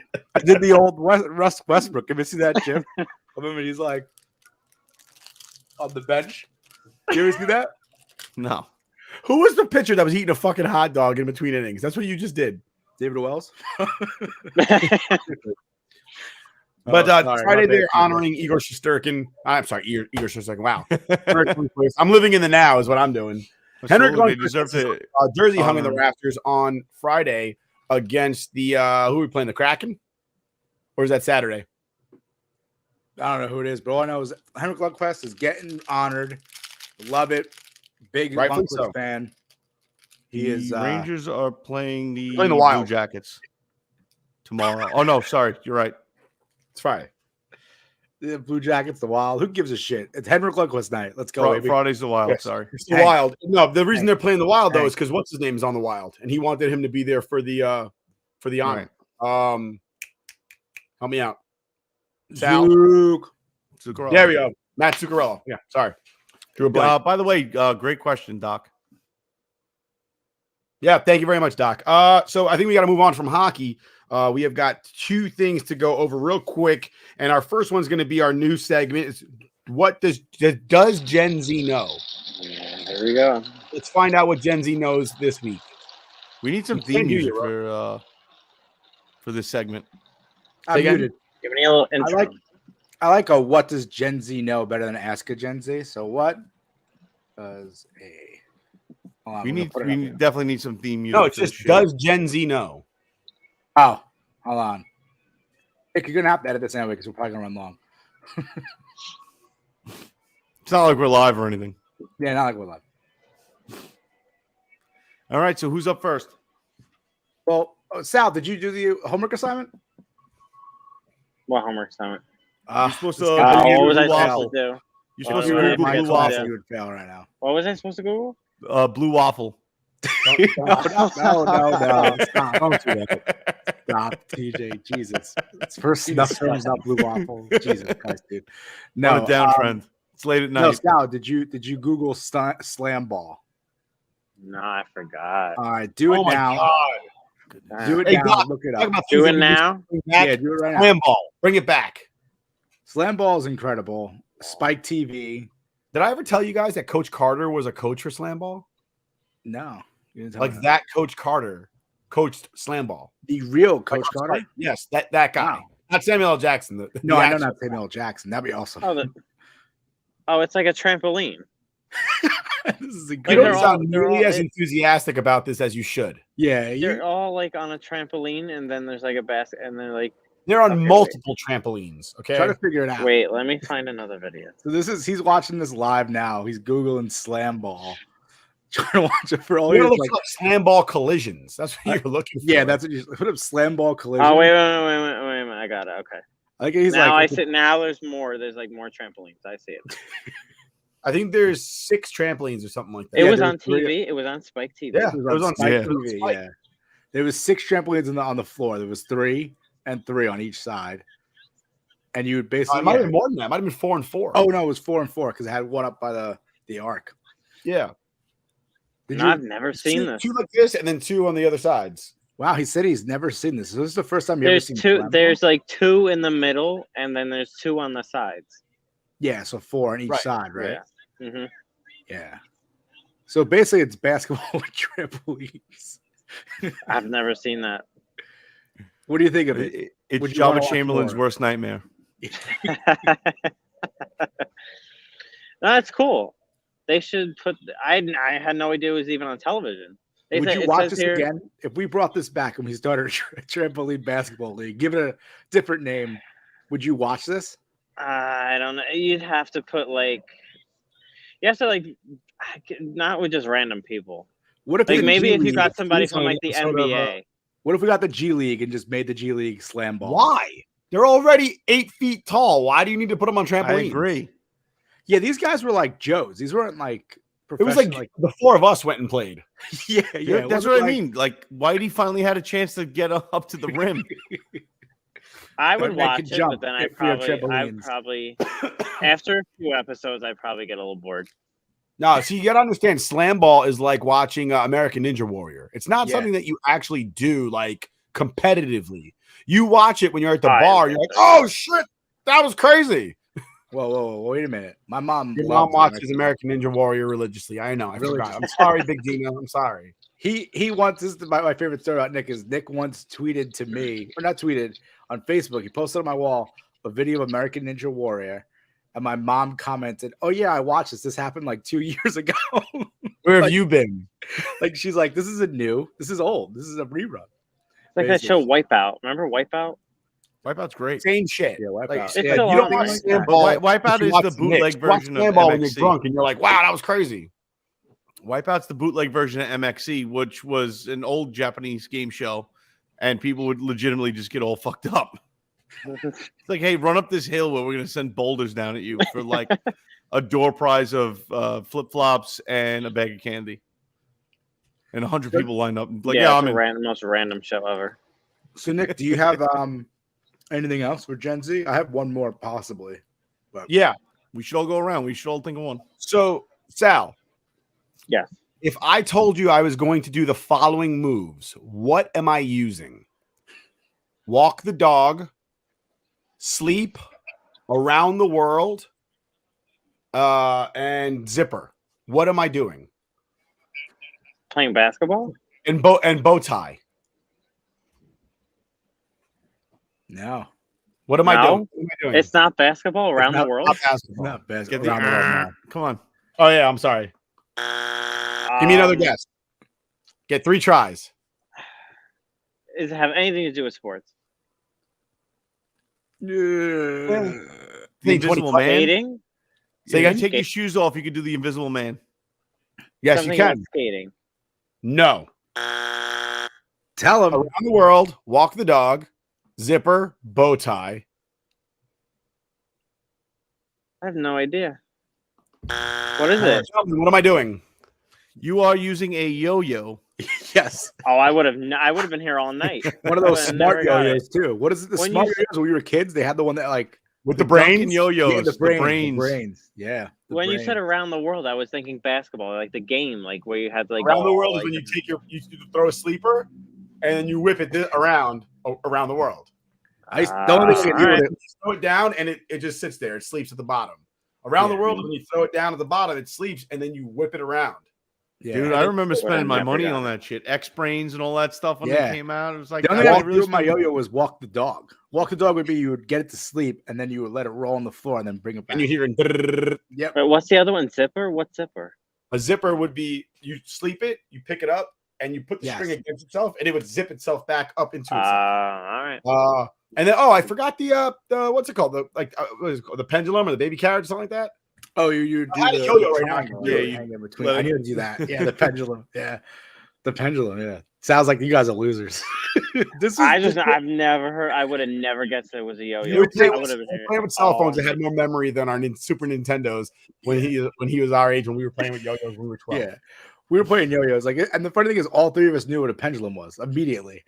Right? It's like this is not just like like these three nerds like yo-yo as kids. This was like everyone did this. Like everyone did yo-yo. Doc knows what I we're believe talking you, about. yeah. He goes, walk the dog, good one.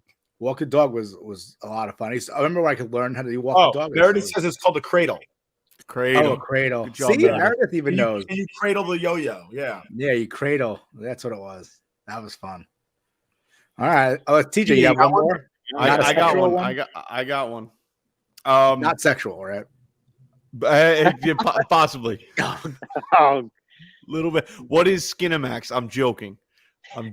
You have to know what that is, by the way, though. I nurses from Jersey. Shattered Yeah. weed. I mean, everybody goes to bed 10 o'clock at night. You pop on the TV. Never mind. Remember shattered Swede? Yes. Wow. All right. Uh, If I said, hey, Sal, what are you doing this weekend? I got the hot box. We're going to watch the WWE. What do I have? He doesn't know. Hot what it is. The hot box. like, are you smoking? 2 more guesses. Like your Hey. hotboxing? Like, No, listen.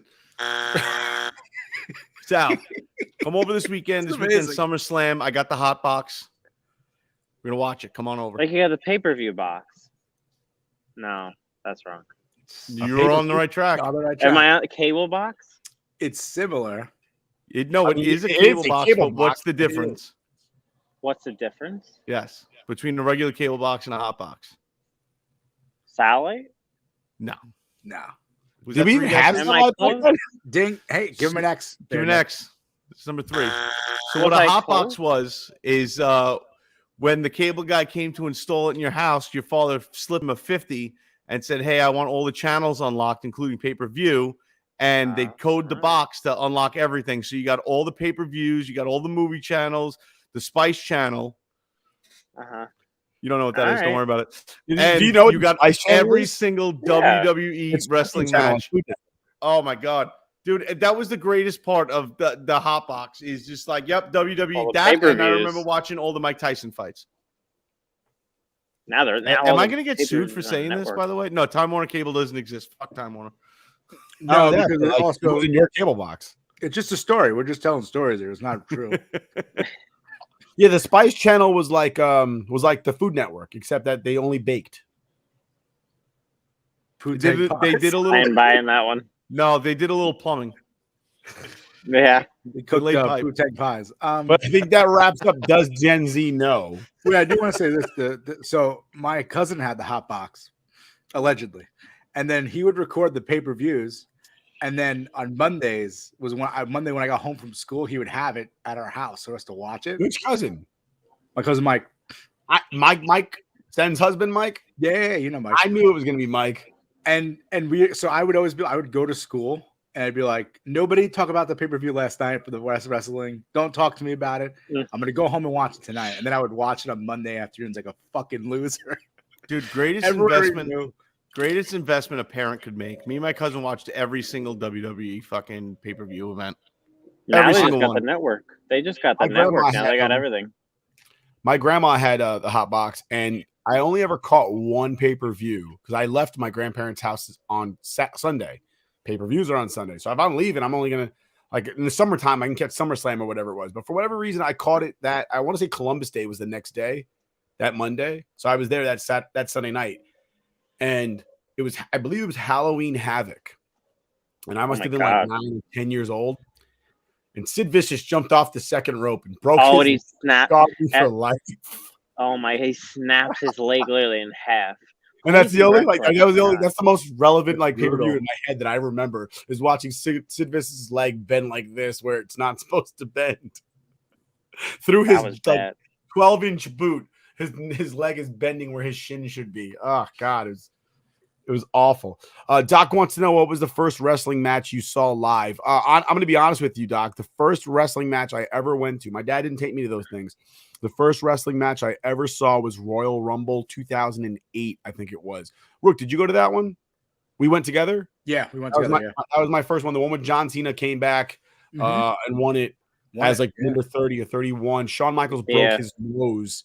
It was Ric Flair's farewell, and he sucked. So I was happy to see him go shortly thereafter.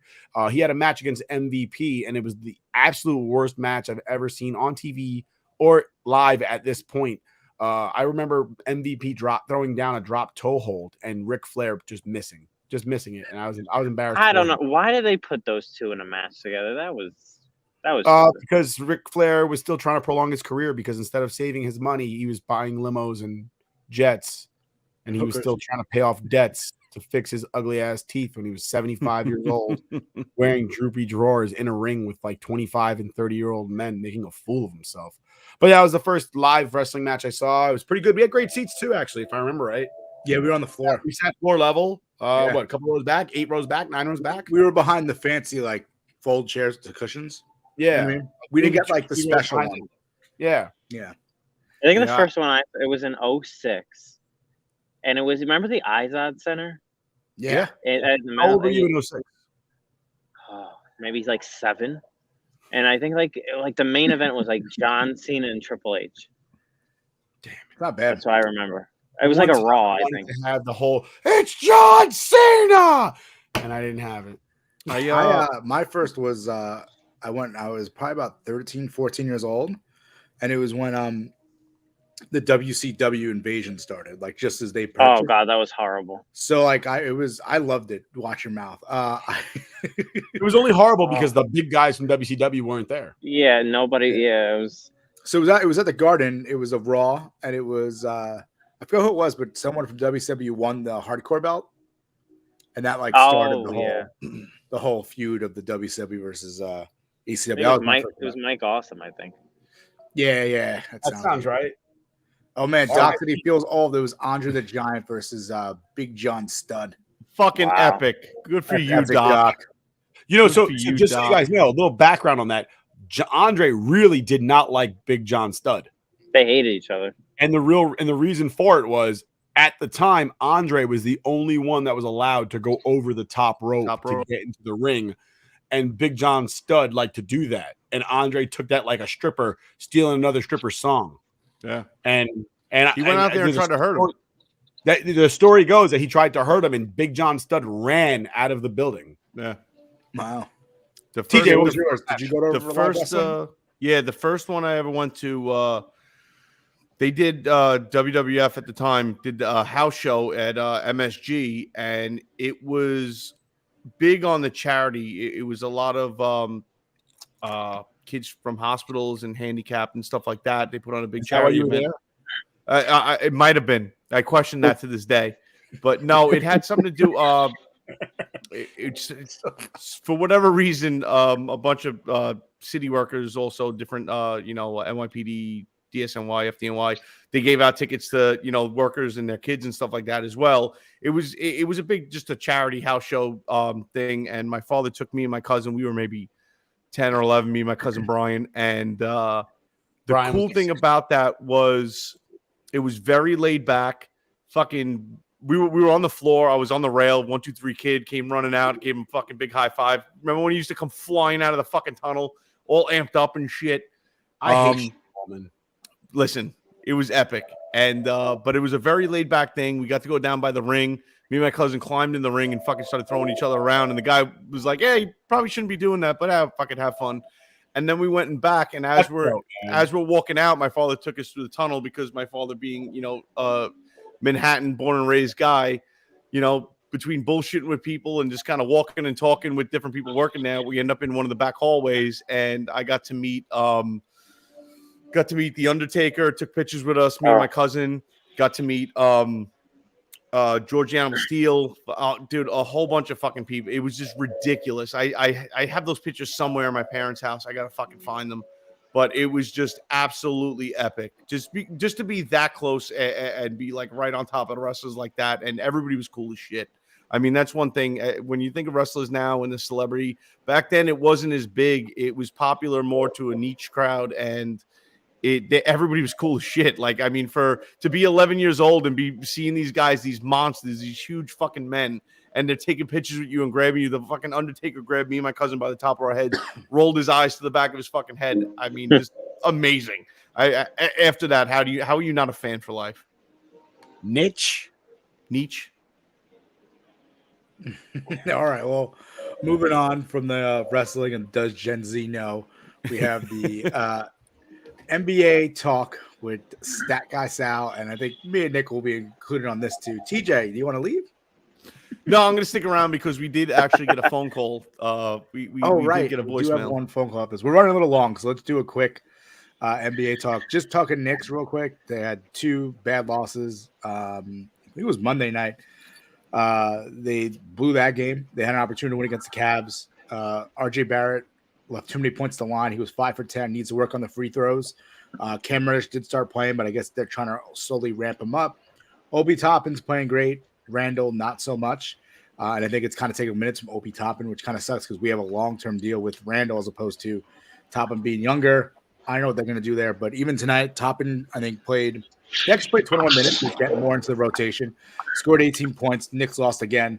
Randall, 11 points, 27 minutes. Quentin Grimes played 36 minutes today, which I don't know if it's a good thing. Started off real slow, and I saw a lot of conversation on Twitter about, like, need to bench the starters, put the backups in. They have more fire. They're more cohesive.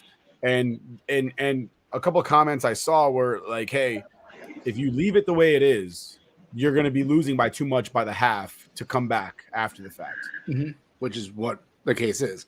But, I mean, Quentin Grimes, he's young, but I guess, I don't know, he's getting more minutes, which is always good, positive. I like seeing young guys coming up, starting to, prove themselves, getting opportunities. That's always important. And then, once again, I mean, RJ Barrett's stepping it up. He's playing better, but I mean, the free throws is a problem right now. So, I mean, Knicks right now kind of sucks. They're not living up to all that hype of a. They're not living up to their name. They're not. Yeah, Randall only had 11 points tonight. Yeah, he only 11 points tonight, which is 21 minutes. He's supposed to be our guy. We paid a lot of money to be here. What's the difference between last year and this year? What's wrong? What's up with him? Well, Derrick Rose. Well, for him, I think he just had one of those outlier years where he was just incredible, and it's just not. He can't repeat it. I don't know if he's not working hard enough. He got the contract, not working as much as he was last year. I don't know what it is. Maybe I knew. If any of us knew, we'd probably be able to tell Julius Randle so we could start playing, getting some good Nick basketball again. I mean, Derrick Rose being out too. I mean, I think he's coming back slowly, but I mean, even that hurts him. But going from Knicks, not much really to talk about from our perspective. It's just not as.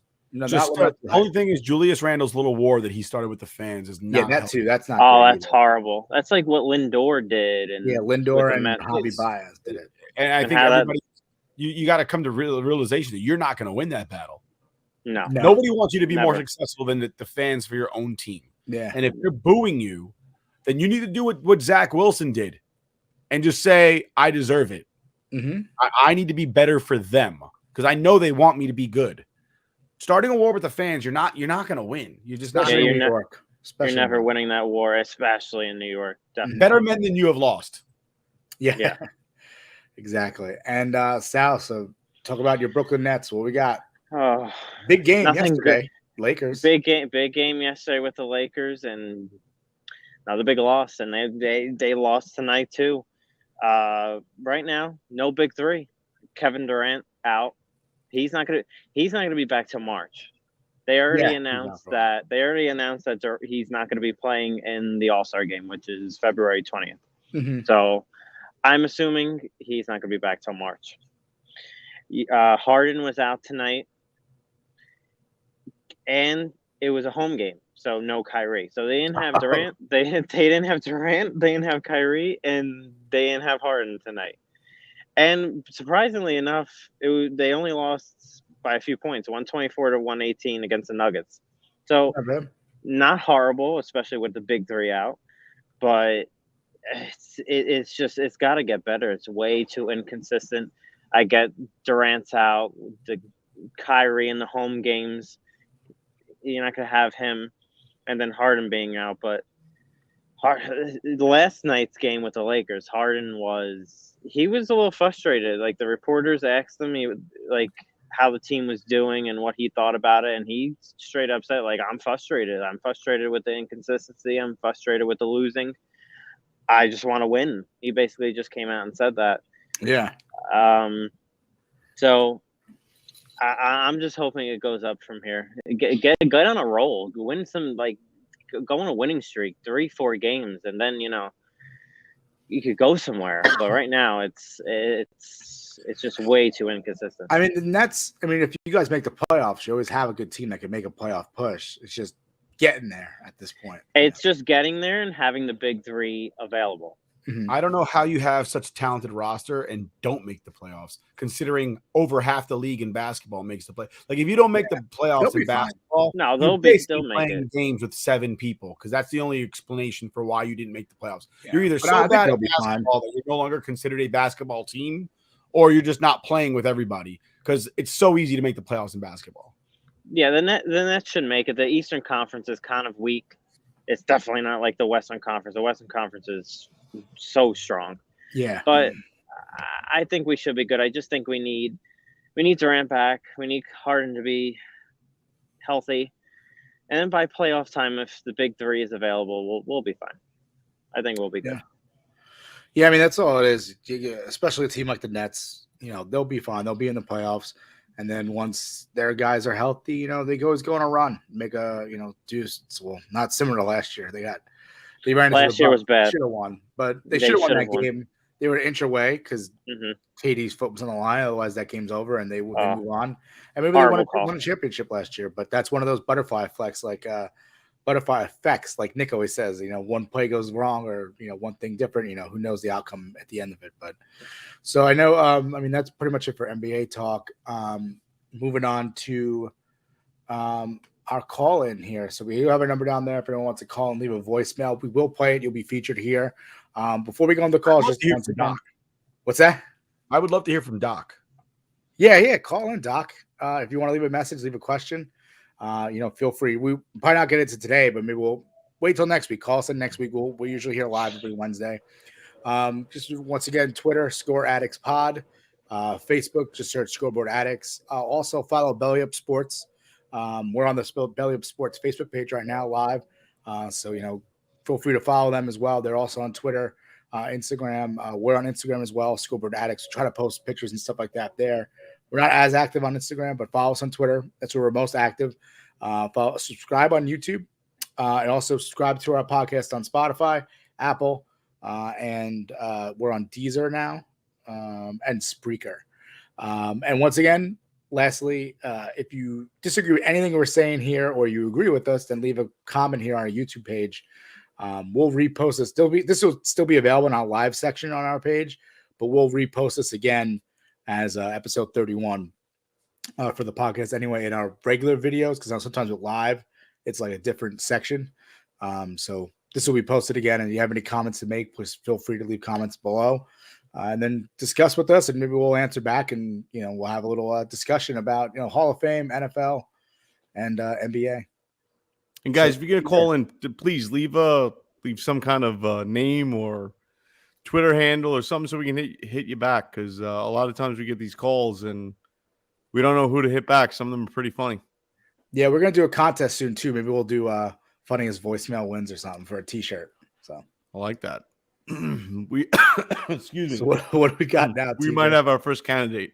I listened to this before and it was quite upsetting.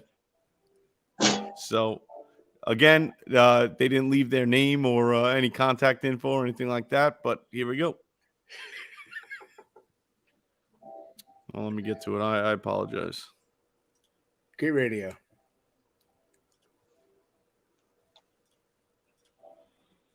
Hey, how you guys doing? I'm not really a big sports fan, but something about just watching Nick's mouth makes me feel a little tingly inside. Gets me really excited. To Nick, I just want to say, I want to kiss you all over and again. I want to kiss you all over. Oh my God. Dun, dun, dun. I didn't expect it. To the night closes in.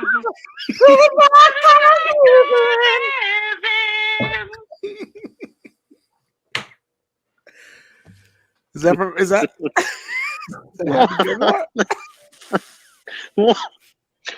I don't know. We're all speechless. I don't know what's going on right now. Oh my God. This is this is a radio show. We're trying to be professionals. This is what the voicemails we get. I mean, hey, at least I have admirers. Good for you, Nick. One guy hated me on Spotify, so I guess that makes me feel a little bit better. Is that the guy who told me to bend over and touch my toes? Is that the same guy? It could be.